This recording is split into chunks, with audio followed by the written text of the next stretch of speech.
Man, you've really aged in these 10 years, huh? Huh? A single woman in her 40s? Geez, you're quite a sight, huh? My ex-husband sneered at me when we met again after a long time. This was the man who got his mistress pregnant and abandoned me, who was infertile 10 years ago without a second thought. I had hoped that with time, he might have become a slightly better person. However, it seems that a person's true nature doesn't change so easily. Even after 10 years, he still seems to consider me as less than him. Bringing up the past and continuously insulting me, I quickly decided to end the conversation and not interact with him again.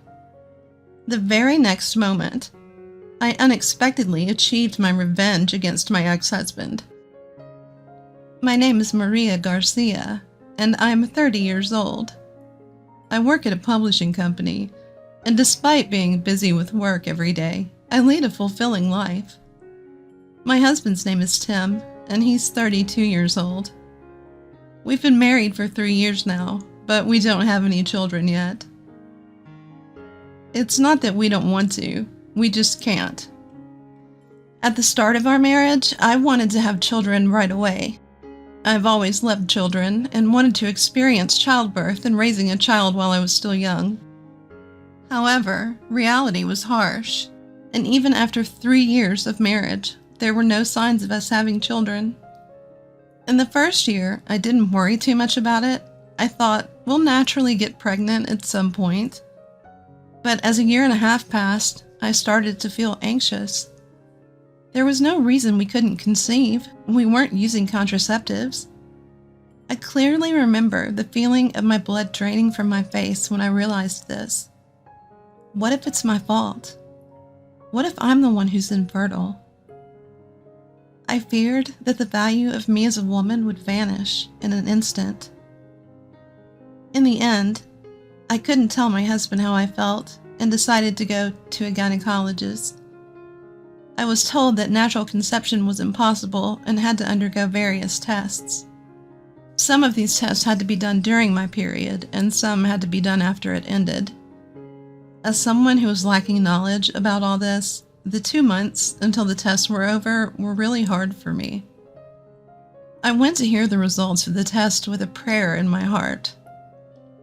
As I rubbed my cold hands and headed to the examination room, the doctor said, "We've run a comprehensive examination, and we didn't find anything unusual about you, Miss Johnson." Huh, so you mean there's nothing wrong with me? Yes, we didn't find any specific cause. You have a body that can get pregnant without a problem. Then why can't I? At that point, a single possibility occurred to me. The doctor seemed to have the same thought and opened his mouth with a slightly grim expression. How about suggesting your husband get tested too? So you mean the infertility might be due to my husband, not me? That's correct. It's not well known, but about half of infertility cases are caused by the male partner. Half of them? When we hear about infertility, we tend to assume the woman is at fault. But that's not the case. As you can see, we didn't find any cause in you, Miss Johnson. So there's a possibility that the cause is my husband. Well, it's not low. In the end, we can't say anything unless we check. I had heard from the doctor, to which I could only listen silently. I had believed that in most cases infertility is caused by the female side, as the doctor said. I decided to have Tim, my husband, get tested as well. That evening, as soon as he came home from work, I broached the subject. Hey Tim, would you come with me to the women's clinic I've been going to on our next day off?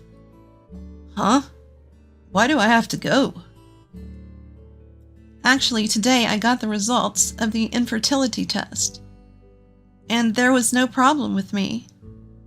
Huh? And? It's not about and. The doctor told me that in about half of infertility cases, the cause lies with the man. So, I opened my mouth to explain what I had heard from the doctor when Tim's expression hardened, and he let out a heavy sigh. Are you suggesting that I'm the cause of our infertility? No, I'm not suggesting, but the possibility isn't zero, so I want you to get tested. Don't kid yourself. Me? Infertile? I'm a man. There's no way I could be the cause. But the doctor said that the cause could be on the man's side too. Don't take seriously everything some quack doctor says. No matter how you look at it, the cause is you, the woman. You're blaming me for us not being able to have a child when it's your fault. Tim raised his voice and with great force threw a cushion at me. It hit my head, causing an unpleasant shock. Ouch! I'm telling you, it's your fault, okay? Because you're making it sound like I'm the cause of our infertility. I'm not. You're jumping to conclusions. I was just talking about the possibilities. That's it. There's no such possibility. Don't blame me for not being able to have a child. I'll report this to my mother too, okay? No, please don't. Aside from my father-in-law, my mother-in-law dotes on her only son and doesn't think well of me. I've always tried to keep our interactions to a minimum and avoid upsetting her. But despite that, my husband immediately contacted his mother, making it sound like I was the one in the wrong. Hey, Mom, Mary's blaming me for being infertile. Normally, if there's a cause, it's the woman's problem, right? You think so too, right, Mom? It's seriously unbelievable. It pisses me off being blamed for it. Speaking loudly on purpose so I could hear him, Tim conversed with my mother-in-law. Unable to bear his words, I could only retreat to my room. That day, Tim never apologized to me, and from the next day, he became even more cold towards me. It's been 1.5 years since we got married, and though we've been talking less compared to when we were newlyweds, it's the first time he's been so indifferent. Another 1.5 years has passed since then, and our relationship has not changed. Today, again, as he carries his breakfast to his mouth, he lazily opens his mouth. Your breakfast is as tasteless as ever. How do you manage to make such awful food first thing in the morning? But today I made your favorite, French toast. I like delicious French toast. Who would willingly eat something this bad, huh? Sorry if you don't like it. Feel free to leave it. Huh? What? So you're telling me to go to work hungry? Well, it's not like... Okay then. Since I'm buying breakfast at the convenience store, you're paying for it, okay? My husband got up abruptly and rather roughly pulled my wallet from my bag. He took a $50 bill from it and stuffed it into his pocket. Hold on a minute. $50 is too much. Huh? You got something to say? I'm just tired of eating your awful food. Let's just say this is for this week's breakfast. That was for my hair salon appointment this weekend. It's crazy. You're infertile. So don't spend money on your own entertainment to improve your constitution. Do a little exercise, you idiot. With a disdainful look, my husband left the living room. The moment I heard the door close, tears started to spill down from my eyes. Why do I have to suffer like this? A mixture of frustration and sadness overwhelmed me. Before I knew it, I had been crying in place for 30 minutes. Such were the days. Until one evening, when my husband came home from work. He was unusually cheerful. I wondered if something good had happened. As I was thinking that, my husband said to me with a beaming smile, Mary, I'm divorcing you. What? Divorce? What are you talking about? I'm going to be a father. Huh? Father? I don't understand what you're saying. She's pregnant. We've decided to raise the child together. So, please, divorce me. She's pregnant? I couldn't understand his outrageous remarks. The only thing I knew was that he had been cheating. No matter how much I thought about it, this fact wouldn't change. With teary eyes, I timidly asked my husband, Is that baby really yours, Tim? Huh? What are you talking about? Do you still think I might be infertile? But we've been married for 3 years and haven't been able to have a child. It's a fact that it's not my fault. You're so stubborn. You're just jealous because you can't get pregnant, right? Too bad. You're the one who's infertile. With that, he pushed me away and told me to leave. By the way, the apartment was in his name. If one of us had to leave, it had to be me. As I reluctantly packed my bags, he threw the pre-prepared divorce papers at me. Infertile woman, get out. I'll wire you the alimony later. I'll leave, even if you don't tell me to. But I never thought you could be such a horrible person. Say whatever you want. I'm at the height of my happiness. Unlike you, I'm going to be a parent. With a loud laugh, my husband left. The man in front of me was no longer the Tim I had loved. After leaving the apartment, I rented a place near my office for the time being. With the lease term, I found a new apartment and successfully moved in. Since I only bought the bare minimum, like clothes and underwear, it was physically challenging to work and furnish my new place at the same time. Still, the $30,000 alimony for my ex-husband and his mistress helped me start my new life without financial trouble. For the next 5 years, I immersed myself in my work to shake off my painful past. During that time, I was introduced to someone through a good friend at work. His name was John Thompson. John was 2 years younger than me, but had a friendly and generous personality.